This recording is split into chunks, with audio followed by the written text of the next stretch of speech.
நித்யானந்தம் பகவான் ஸ்ரீ நித்யானந்த பரமசிவம் அவர்கள் கதவைத் திற காற்று வரட்டும் பாகம் 21 அருடைய சத்தியத்தின் சாரம் இதோ AI வடிவிலாக நீங்களும் முழுமையாக பார்த்து உங்கள் வாழ்க்கையில் உண்மையான மாற்றத்தை அனுபவியுங்கள்.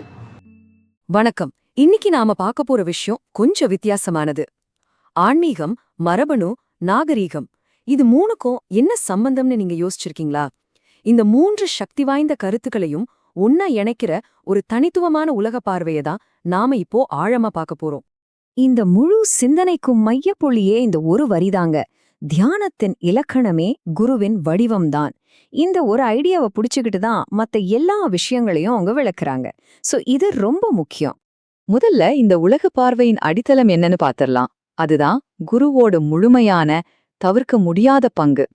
நமக்கு ஞானம் அடைய 4 வழிகள் தெரியும் இல்லையா? தியானம், பூஜை, மந்திரம், மோக்ஷம். இங்க என்ன சொல்றாங்கன்னா, இந்த 4மே தனித்தனி பாதைகள் இல்லையாம். எல்லாமே நேரா ஒரே இடத்துக்கு தான் போகுது. அந்த மையம்தான் குரு. அப்போ ஒரு கேள்வி வருது, குருன்னா வெறும் உடம்பு மட்டும்தானா? இல்லவே இல்லைன்னு இந்த பார்வை சொல்லுது. ஒரு குருவோட உடல் மறைஞ்சாலும் அவரோட வடிவம் இருக்கே, அதுவே போதும். அது ஒரு நிரந்தரமான சக்தி வாய்ந்த வழியா பக்தர்களுக்கு எப்பவும் இருக்குந்து ஆழமா நம்புறாங்க.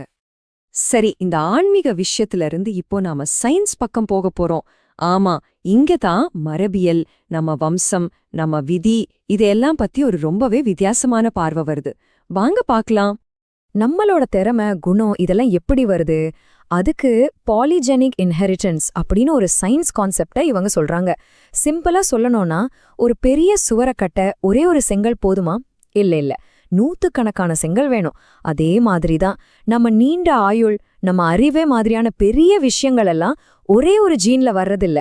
பல தலைமுறையா நம்ம கிட்ட சேர்ற ஆயிரக்கணக்கான ஜீன்களோட கூட்டு விளைவு தான் அது. இதுதான் இவங்களோட வாதம். சரி, இந்த வித்தியாசம் ஏன் இவ்ளோ முக்கியம்? யோசிச்சு பாருங்க. நம்ம கண்ணோட கலர் மாதிரி சிம்பிளான விஷயம் ஒரு ஜீன்ல முடிஞ்சிடும்.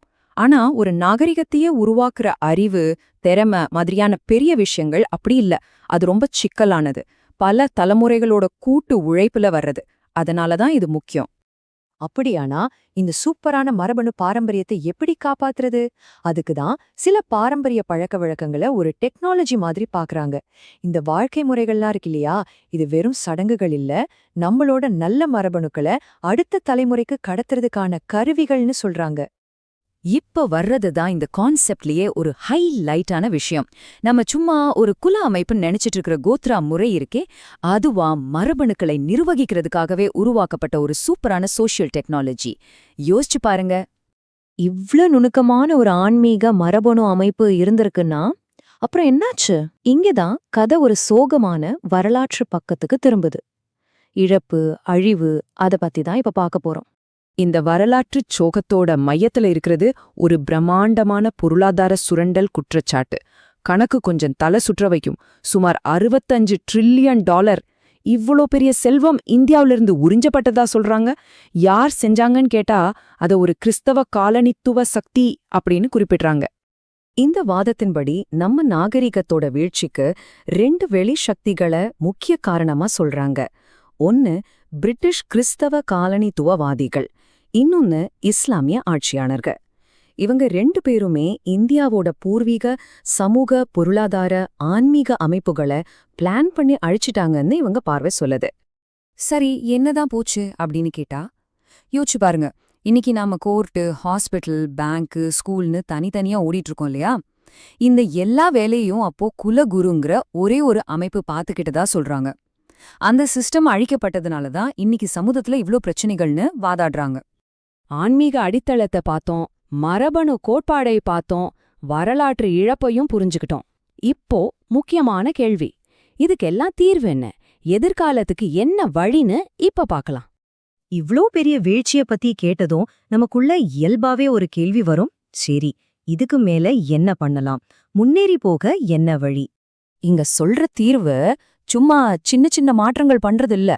அதையும் தாண்டி முன்னாடி நாம பேசணுமே, அந்த பழமையான சனாதன இந்து நாகரிகத்தை அதோட அசல் கொள்கைகளோட முழுசா திரும்பவும் கொண்டு வரணுங்கிறது தான். இந்த பெரிய மறுமலர்ச்சி எங்க இருந்து ஆரம்பிக்கணும்? பெரிய இடத்துல இருந்தெல்லாம் இல்ல, நம்ம கிட்ட இருந்துதான். ஒவ்வொரு தனிநபரும் நம்ம முன்னோர்களோட மரபணு பாரம்பரியத்தை உணர்ந்து பாதுகாத்து அடுத்த தலைமுறைக்கு கொடுக்கறது தான் ஸ்டெப். இங்க ஒரு முக்கியமான விஷயத்தை நம்ம கவனிக்கணும். இந்த பார்வை மாடர்ன் டெக்னாலஜிய வேண்டான்னு சொல்லல. அதுக்கு பதிலா நம்ம முன்னோர்களோட ஞானத்தையும் இப்போ இருக்கிற அறிவியலையும் ஒன்னா சேர்த்து ஒரு புத்துணர்ச்சியான புது சிஸ்டத்தை உருவாக்கணும்னு சொல்லுது. கடைசியா இந்த மொத்த பார்வைக்கும் உச்சகட்ட லட்சியம் என்ன தெரியுமா? இது வெறும் ஒரு நாட்டுக்கான திட்டம் இல்ல.